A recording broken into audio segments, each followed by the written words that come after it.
गरीबों से टैक्स की पाई वसूलने वाले नगर निगम प्रशासन ने ट्रेजर आइलैंड मॉल प्रबंधन का करोड़ों रुपए का टैक्स माफ कर दिया। 15.5 करोड़ के टैक्स को मात्र 2.25 करोड़ रुपए लेकर सेटल करने का कारनामा नगर निगम रायपुर के अधिकारियों ने किया है। करोड़ों के घोटाले पर अब निगम के जिम्मेदारों ने चुप्पी साध ली है। ये जो वही ट्रेजर आइलैंड प्रबंधन है जिसमें नगर निगम और सरकार के अधिकारियों को कोर्ट में घसीटा गया। उसके बाद में निगम के अधिकारियों ने मॉल प्रबंधन का करोड़ों का टैक्स माफ कर दिया है और इसी पर पेश है हमारी ये खास रिपोर्ट। प्रदेश के सबसे बड़े शॉपिंग कॉम्प्लेक्स और मॉल ट्रेजर आइलैंड प्रबंधन की कलाई खुलने लगी है, जहां एक तरफ मॉल प्रबंधन ने निगम के अधिकारियों से साठ-गांठ कर करोड़ों का टैक्स माफ करा लिया है, तो उधर निगम के अफसरों को हाईकोर्ट के कटघरे में खड़ा कर दिया है।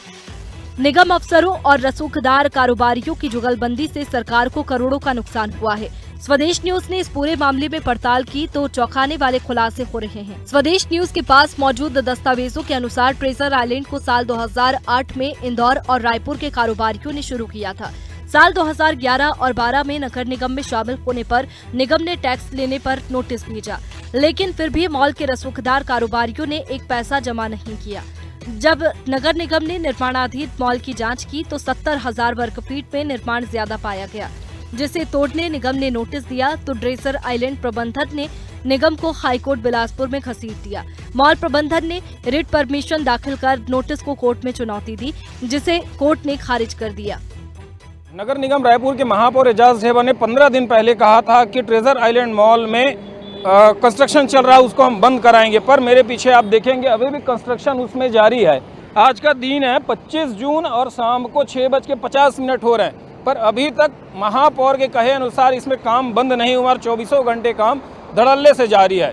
दूसरी बात यह कि हमारे पास जो दस्तावेज मौजूद हैं उसके अनुसार ट्रेजर आइलैंड मॉल में टैक्स में जो गड़बड़ी हुई थी और नगर निगम द्वारा इंक्रोचमेंट करके तो बनाया गया था, उसमें ट्रेजर आइलैंड मॉल के तत्कालीन प्रबंधन ने सिंगल बेंच हाई कोर्ट में परिवाद दाखिल किया था, पिटीशन दाखिल किया था, जो खारिज हो गई थी। उसके बाद उसको ट्रेजर आइलैंड मॉल के तत्कालीन प्रबंधन ने डबल बेंच में याचिका दाखिल की, जो अभी भी पेंडिंग है। उसके बाद भी 15 करोड़ रुपए का टैक्स नगर निगम को लेना था। सितंबर 2022 में ये मॉल नीलाम हो गया। हाई कोर्ट में मामला आज भी पेंडिंग है, जबकि नियमानुसार ये होना था नगर निगम के राजस्व अधिकारियों को उसमें रजिस्ट्री पे ऑब्जेक्शन करना था, रजिस्ट्री को रोका जाना था। फिर भी नगर निगम के राजस्व अधिकारियों ने ऐसी कोई जिम्मेदारी नहीं निभाई और 15.5 करोड़ का टैक्स होने के बाद भी ये ट्रेजर आइलैंड मॉल नीलाम हो गया। साल 2013 और 14 में तत्कालीन महापौर किरणमयी नायक ने नक्शा के उलट और ज्यादा जगह में निर्माण होने पर मॉल को सील करा दिया था और करोड़ों की पेनल्टी निगम प्रशासन ने लगाई थी, जो अब तक जमा नहीं हुई। मामले की गंभीरता को देखते हुए स्वदेश न्यूज संवाददाता ने किरणमयी नायक से ऑस्ट्रेलिया में होने पर भी वीडियो कॉल से बात की, जहां उन्होंने क्या कुछ कहा आपको सुनवाते हैं। किया था, रिपोर्ट ला के दिया था और पूरा नियम के हिसाब से जब कैलकुलेशन किया था जी, तो उस कैलकुलेशन में ये चीज सामने आई कि उसका पेनल्टी लगभग 22 करोड़ से कुछ ऊपर या उसके आसपास हुआ था। हम लोग कमिश्नर लोगों की बैठक हुई थी, उसके सबके साइन है, गवाहों के साइन है, मेरी ऑर्डर शीट है जी। और फिर उसमें ये किया था कि इतना पेमेंट इनको करना पड़ेगा जी। पर उसको फिर चुनौती दी थी ट्रेजर आइलैंड मॉल वालों ने और चुनौती देने के लिए वो हाई कोर्ट जाके स्टे लेके आए थे कि नगर निगम हमसे वसूल नहीं सकता जी। तो ठीक है, जब हाई कोर्ट में केस चलेगा तो हम उस पर बात करेंगे जी। लेकिन हुआ ये कि टाइम भी उन्होंने ही वहाँ पर इलीगल कंस्ट्रक्शन करके दुकानें बेचना चालू कर दिया। तो हमने फिर उस पे उसकी वीडियोग्राफी वगैरह सब करा के फिर उनको नोटिस दिया और हाई कोर्ट में उनको चैलेंज किया कि ये इससे की आड़ में ये इलीगल कंस्ट्रक्शन कर रहे हैं जी।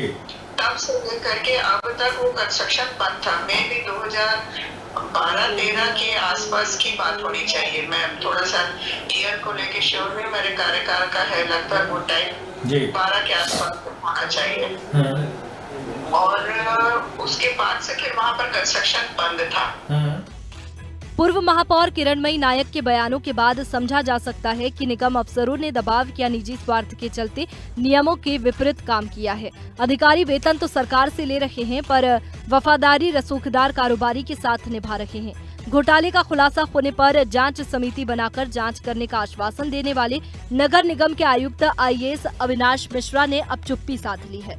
अभी तक उन्होंने ना कोई जांच समिति गठित की है, ना ही कोई कार्रवाई, या कहे तो निगम आयुक्त मिश्रा जानकारी मांगने पर जवाब भी देने से बच रहे हैं। तो काम बंद कराने की झूठी दिखावट करने वाले निगम के महापौर एजाज ढेबर अब तक काम बंद नहीं करा पाए हैं, जिसके बाद विपक्षी महापौर पर सिर्फ राजनीति करने के आरोप लग रहे हैं। महापौर एजाज ढेबर से जांच समिति नहीं बनने और 15 दिनों के बाद भी काम बंद नहीं होने पर हमारे संवाददाता ने सवाल किए। उन्होंने क्या कुछ कहा, आपको सुनाते हैं। आज हमने माननीय मुख्यमंत्री से आज हम लोग चर्चा करेंगे और काम बंद होगा। आज यही हम लोग बात करने के लिए आए हैं, क्योंकि मुझे लगता है कि इसमें बहुत बड़े बड़े लोग इन्वॉल्व हैं, इसलिए काम बंद नहीं हो पा रहा। मगर ये जरूर है कि हम जिस तरीके से लगे, नहीं तो फिर इसमें जिस तरीके से हम मार्च पास करेंगे और वहाँ सामने में खड़े होकर उसको बंद करें। उनको कोई मना किया है कि बनाए ना, हम तो चाहते हैं नहीं उनको बनाए ना, कोई मना कर रहा है क्या? उनको बनाए उनको, क्योंकि इसमें बड़े लोग इन्वॉल्व हैं और बड़े बड़े लोगों की वजह से वो काम कहीं ना कहीं हस्तक्षेप हो रहा है बड़े बड़े लोगों का, इस वजह से वो नहीं हो पा रहा। उधर ट्रेजर आइलैंड के नए संचालकों में विजय आनंद झवर और प्रशांत मेहता ने पूरे मामले को सुलझाने में एड़ी चोटी का जोर लगा दिया है। विजय आनंद झवर इस बात से खुश है कि निगम कोई कार्रवाई नहीं करेगा। उन्होंने सबको सेट कर लिया है। उन्होंने नियमितीकरण करने निगम में आवेदन भी जमा कर दिया है। विजय आनंद झवर रसूखदार बड़े कारोबारी बताए जाते हैं। लोहा कारोबारी प्रवीण सोमानी जैसे 12 से ज्यादा रसूखदार उनके आधा दर्जन कंपनियों में पार्टनर है, जिनके सहारे वे जल्द से जल्द नियमितीकरण कराकर इस मामले से छुटकारा चाहते हैं। जबकि कानून के जानकारों का मानना है कि कोर्ट में मामला पेंडिंग होने के चलते अभी नियमितीकरण नहीं हो सकता है। स्वदेश न्यूज ने जब रायपुर कलेक्टर गौरव सिंह ने नियमितीकरण के संबंध में जानकारी ली तो उन्होंने कहा कि उन्होंने ज्ञापन दिया है कि उनकी नगर निगम में कुछ पहले तय हुआ, उसके बाद उसमें परिवर्तन हुआ, उसको लेकर था, उस पर हम जांच करेंगे। जांच के अनुसार जो सही होगा उस हिसाब से कार्रवाई करेंगे। ट्रेजर आइलैंड मॉल के रसूखदार कारोबारियों ने इस पूरे मामले को सॉर्ट आउट करने के लिए एड़ी चोटी का जोर लगा दिया है। आने वाले दिनों में इस मामले में और भी बड़े खुलासे होंगे, नई नई परतें स्वदेश न्यूज इसमें खोलेगा। अभी कैमरा पर्सन सुरेश के साथ राहुल गोस्वामी, स्वदेश न्यूज रायपुर।